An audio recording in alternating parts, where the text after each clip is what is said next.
Hello everyone, this is Sri Devi, faculty of Tala Padmavati International School, Warangal. Today we are going to discuss another topic from geography, that is physical features of India. In the previous lesson, you have heard about the size and location of India. Now we are going to learn about the physical features of India all over the country. Let us go into the topic. As you all know, India is a land of diversities where you find different relief features like Himalayas, where the climate is extremely cold, which is covered with thick sheet of ice and ice glaciers. And when you move down towards the south of Himalayas, you find a plain land called Indo-Gangetic Plain. And as you move on towards westwards, you can see the arid region called the desert. And you move little forward towards the northeastern part of India, you can see the folded plains.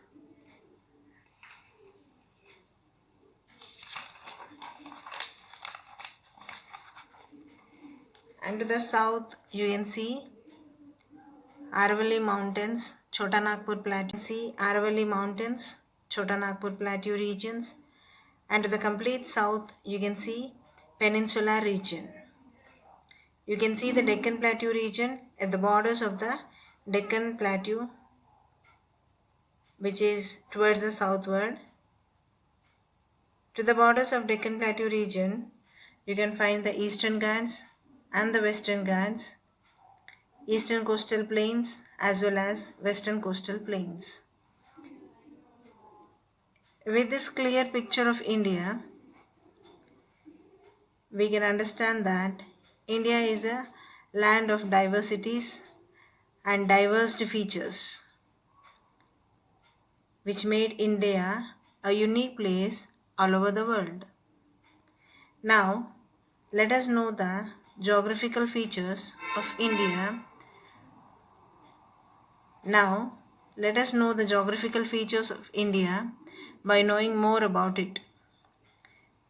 The reason for having so many diversified features, the reason for having so many diversified features of land or plains or even plateaus, that reveals all this happened since during geological formation some millions of years ago. Many changes took place between the plates of the earth, upper plates of the earth, and resulted in the formation of these higher elevated lands called as Himalayas and lower areas called as plains. So according to the theory of Alfred Wegener, the theory of plate tectonics, which is a wonderful subject which gives us information about the tectonic theory of plates on the earth. This theory tells us that the entire earth has 7 major plates and many minor plates too.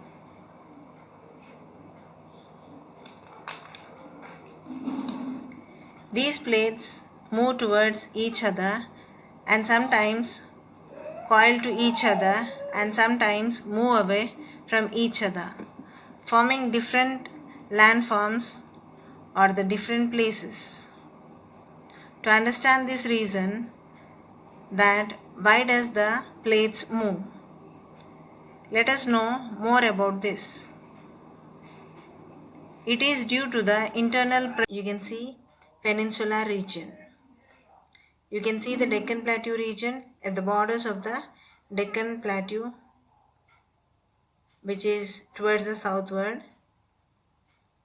To the borders of Deccan Plateau region, you can find the Eastern Ghats and the Western Ghats, Eastern Coastal Plains as well as Western Coastal Plains. With this clear picture of India, we can understand that India is a land of diversities and diverse features, which made India a unique place all over the world. Now, let us know the geographical features of India. Now, let us know the geographical features of India by knowing more about it. The reason for having so many diversified features, the reason for having so many diversified features of land or plains or even plateaus that reveals all this happened since during geological formation some millions of years ago. Many changes took place between the plates of the earth, upper plates of the earth, and resulted in the formation of these higher elevated lands called as Himalayas and lower areas called as plains. So, according to the theory of Alfred Wegener, the theory of plate tectonics, which is a wonderful subject which gives us information about the tectonic theory of plates on the earth. This theory tells us that the entire earth has 7 major plates and many minor plates too.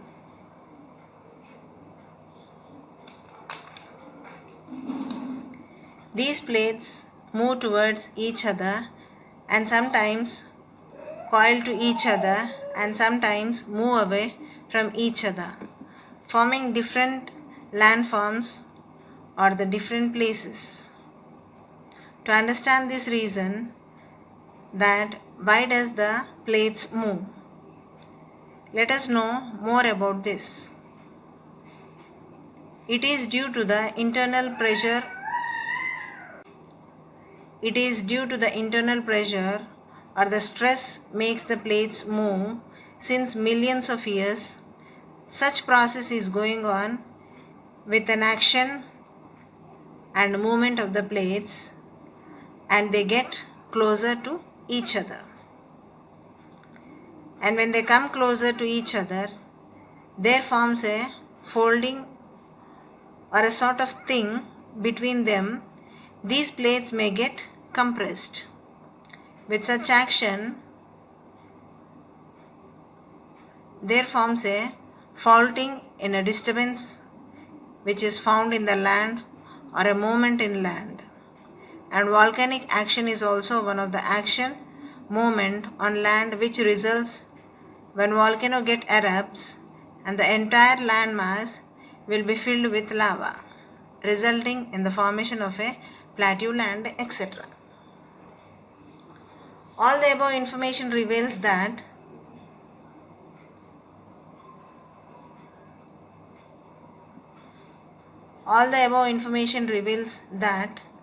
the plates move in 3 different directions, that is convergent directions, divergent movements and transform movements.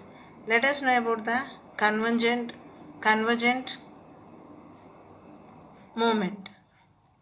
This movement makes one plate convergent movement. This movement makes one plate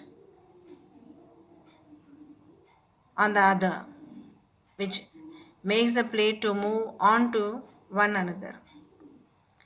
Divergent movement is when one plate moves other plate, it is divergent. And transform movement is changing the movement of one plate to one direction or the other direction.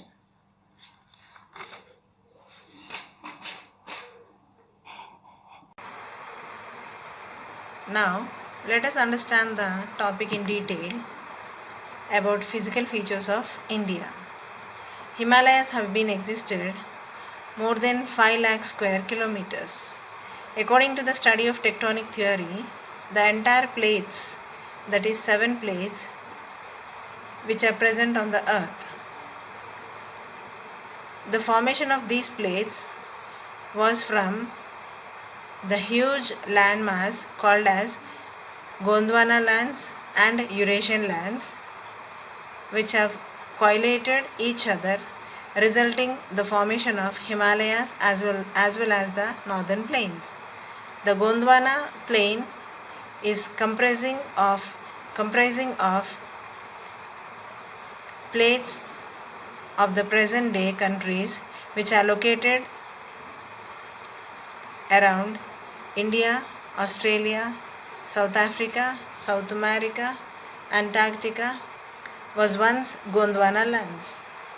This Gondwana land got split itself by conventional currents, which are the internal actions or the reactions, and they got broken.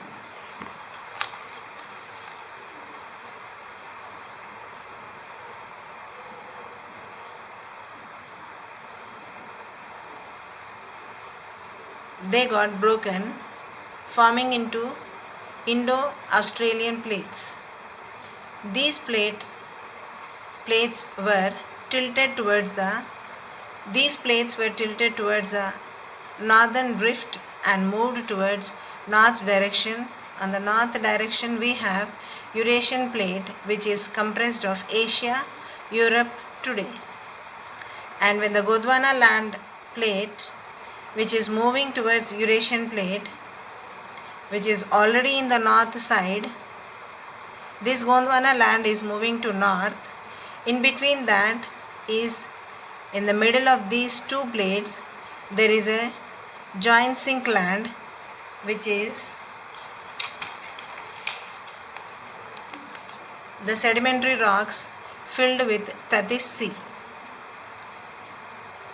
which was started getting pressurized due to the movements of Gondwana land towards the Eurasian plate.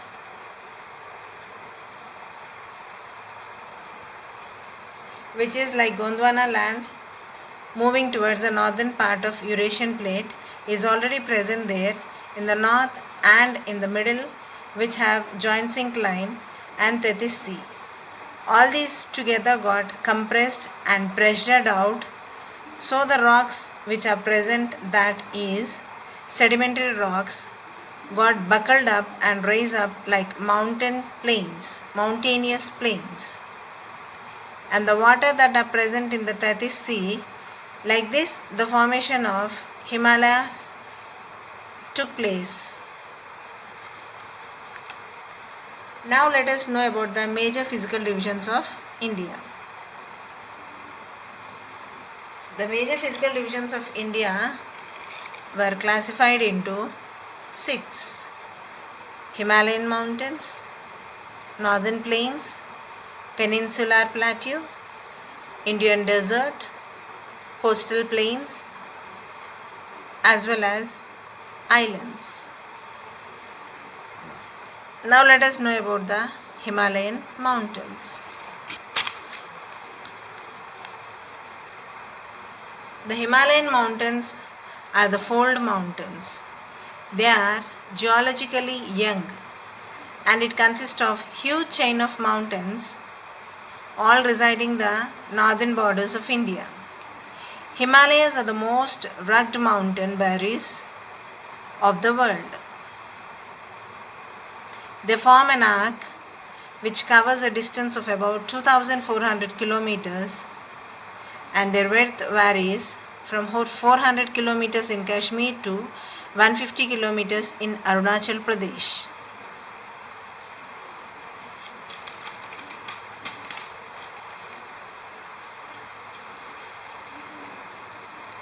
The Himalayas consist of 3 parallel ranges in its longitudinal extent, known as Greater Himalayas or Himadri, which are towards the northernmost part of the Himalayas, and the average height of these mountains are about 6,000 meters.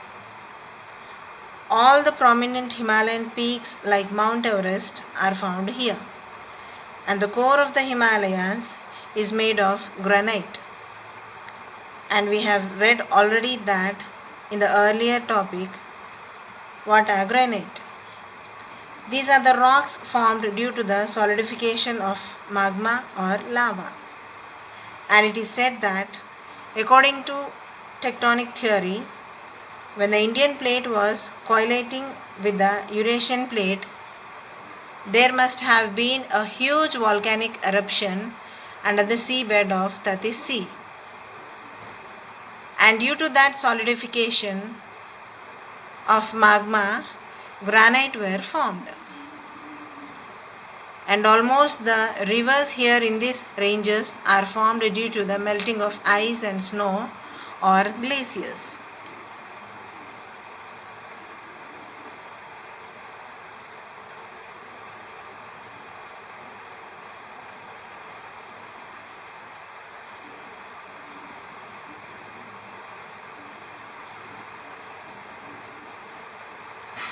And you can see the image very clearly, where you can observe the extension of Himalayas from the northern part to the eastern part.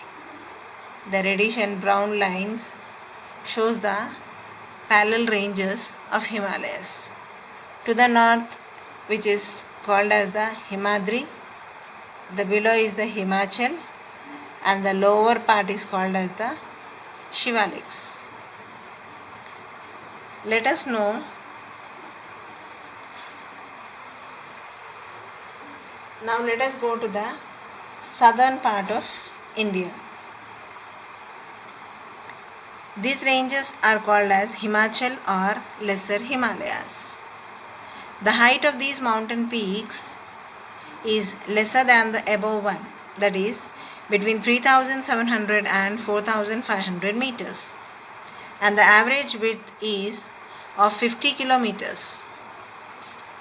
Pirpanjal range is one of the largest and most important range, followed by Dhauladhar and Mahabharat range. Not only the beautiful valleys we find here, even we notice very good hill stations like the Kashmir, Kangra, Kulu valleys, etc.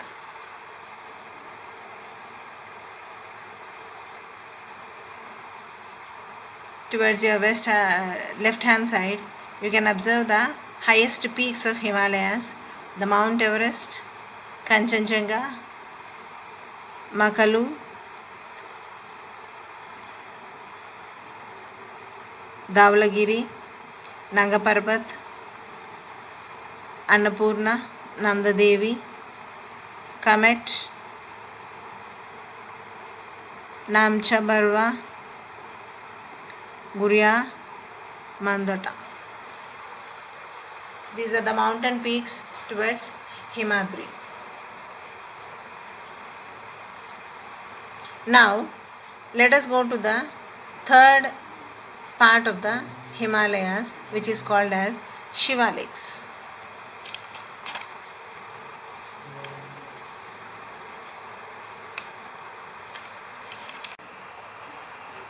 Now, let's go to the third part of the Himalayas, which is called as Shivaliks. These ranges extend over a width of 10 to 50 kilometers, and the height of the peaks in these ranges has to be very low, that is 900 to 1100 meters. In this range, you will find mostly the sedimentary rocks brought down by the rivers found the main Himalayas as the river flow from the high areas. They move faster with pressure and they bring huge chunk of rocks, boulders, etc., and these are rich in alluvium soil. And some of the famous duns are well known, which are due to the high pressure of water, which we find here are the Kotli Dun, Dehra Dun, Patli Dun, etc. Now,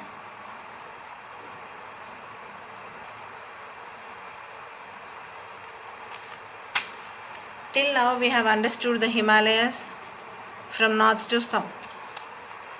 Now let us go. Till now we have understood the Himalayas from north to south. Now let us learn about Himalayas, which are from west to east, which are called as the longitudinal divisions. The part of Himalayas lying between Indus and Satluj has been called Punjab Himalayas regionally. They are called as Kashmir and Himachal Himalayas as well. And as you move right, the parts of Himalayas lying between Satluj and Kali rivers is known as Kumaon Himalayas. Then as you go further more towards right side, you find the Kali and Tista river demarcated the Nepal Himalayas.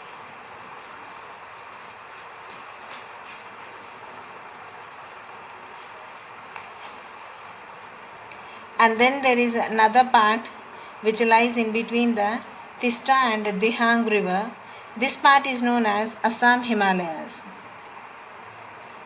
And when we discuss about the rivers, the Brahmaputra river comes from the easternmost border of the Himalayas. To the east, the river bends sharply to the south and spreads along the eastern boundary of India. The eastern hills and mountains are known as Purvanchal hills towards these areas. The land here is low and finds depression, hence due to the running of Brahmaputra river, lot of sedimentary rocks have accumulated over time and vegetation is also dense. And due to this kind of contribution here, we find many parallel ranges and valleys. So some of the hills that comprises the Purvanchal are Patkai Hills, Naga Hills, Manipur Hills and Mizo Hills. Let us go to the next physical feature of India, that is Northern Plains.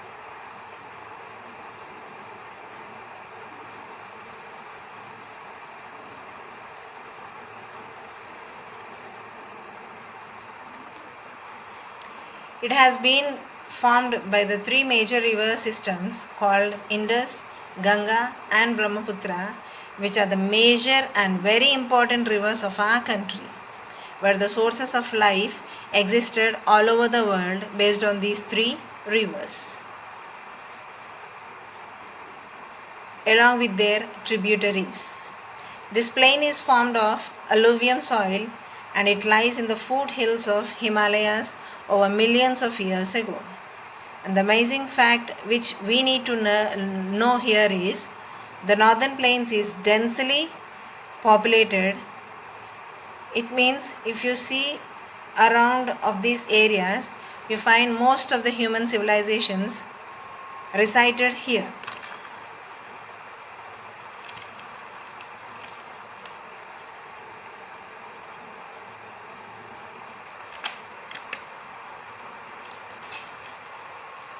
And it is purely because of the favorable climatic conditions, adequate water supply, soils. Since this plain exists because of river system and rivers bring rich soil which covers, and when they flow this makes the region alluvial soil. And this soil is good for agricultural purpose, and agriculture will lead very good food production and thus add value for economy and hence become the most productive part of India. When the river comes from mountain, it rushes into the plains. There the river does not follow the uniform path.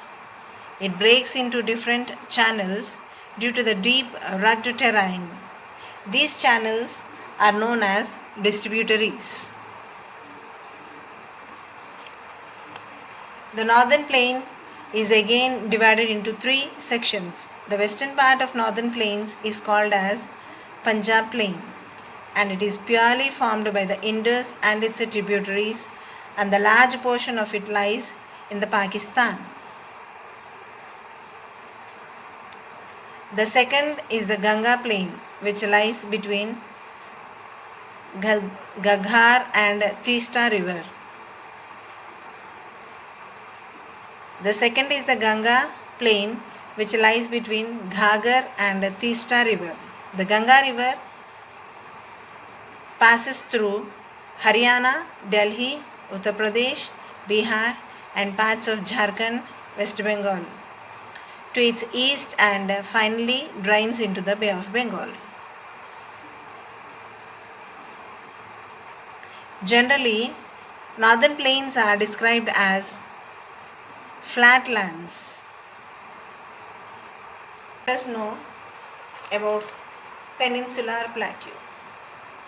The peninsular plateau is a tableland.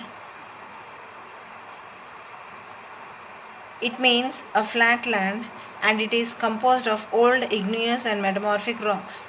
The peninsular plateau is the oldest land block of the country. It was a part of Gondwana land, and now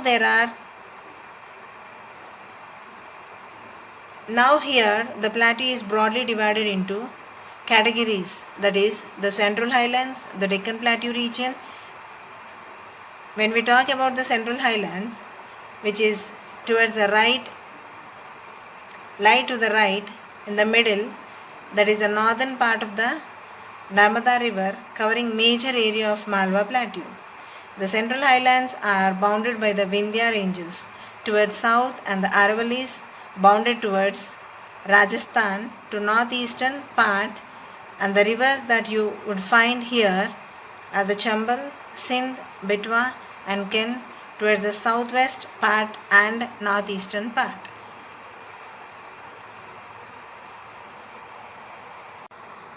So the Central Highlands extend up to Chota Nagpur Plateau in the east, and the second division of the Peninsular Plateau is the Deccan Plateau.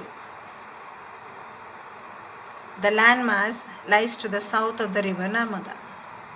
The Satpura range is the boundary in the north for the Deccan Plateau, and towards the eastern side we find Mahadev Hills, Kaimur Hills and Michael Range in the boundaries. And the other fact about the Deccan Plateau we need to know is it is higher in the western side and slopes gently towards the east side. So this is the reason why majority of the rivers flow into the Bay of Bengal. Now let us know about the Western Ghats and Eastern Ghats.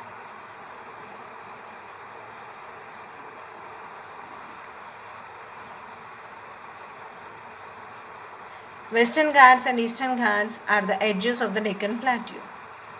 Western Ghats are higher in elevation than the Eastern Ghats, and the stretch of Eastern Ghats is from Mahanadi Valley from Odisha to the Nilgiris in the south, and the Western Ghats starts near the boundary of Gujarat and Maharashtra, where it is given the name Sahyadri and reaches all the way till Nilgiris in Tamil Nadu.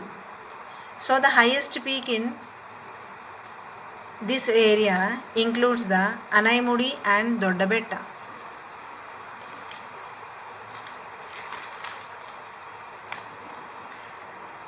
And in the Eastern Ghats, the highest peak is Mahendragiri. So the Deccan Plateau is known for its black soil, and this is all due to the volcanic origin. Hence the rocks of igneous, and as the soil are formed from weathering of rocks, hence these rocks are responsible for the formation of black soil. And now let us know about the Indian desert.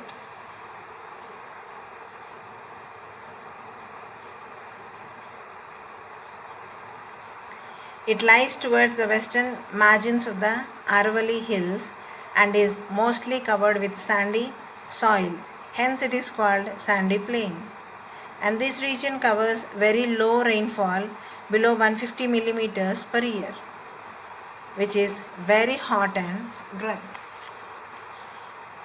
It has arid climate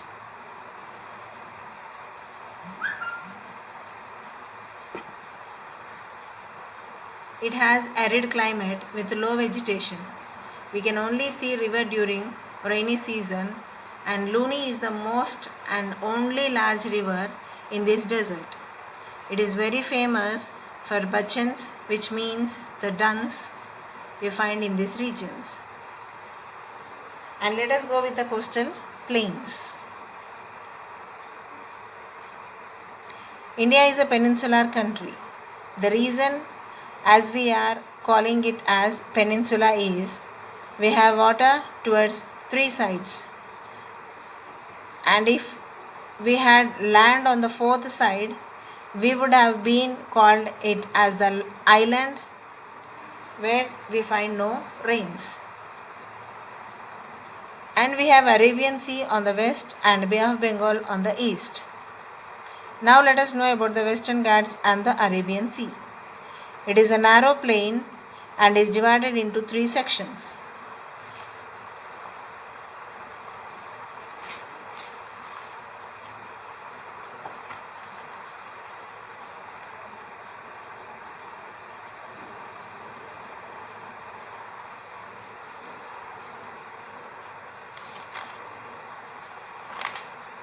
The northern part of the western coast is called the Konkan, Mumbai to Goa. The northern part of the western coast is called the Konkan, which is from Mumbai to Goa. The central stretch is called the Kannada Plain and it lies in the Karnataka region, while the southern stretch is known as the Malabar Coast, which is completely in the Kerala state. Now let's move to the Eastern Ghats. They are comparatively wider than the Western Ghats and they are referred in two parts as Northern Sargas and southern part known as the Coromandel Coast. Some rivers such as Mahanadi, Godavari, Krishna and Kaveri drain into the Bay of Bengal, which flows from this region.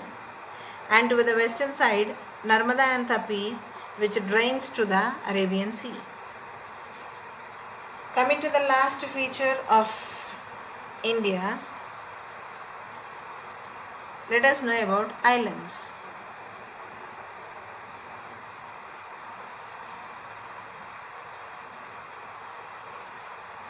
We have two sets of islands in our country, Andaman and Nicobar Islands,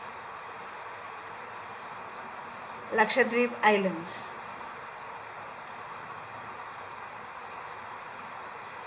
Lakshadweep Island is the small coral island.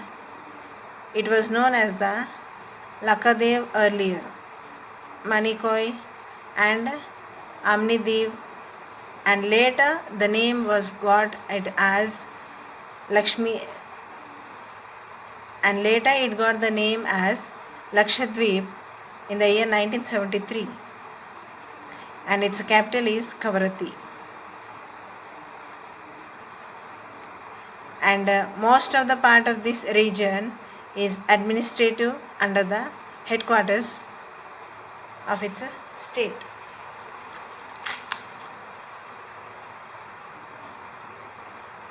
Coming to the Andaman and Nicobar Islands, they are bigger in size and are numerous in size and n number of parts of small islands found in this region, and they are being scattered in around parts.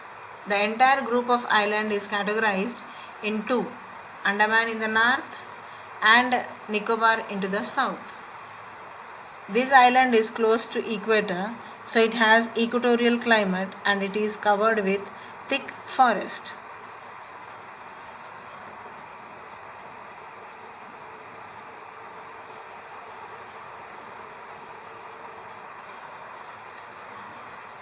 So that's all from this topic. I hope everybody understood it very clearly. Stay home, stay safe. Thank you.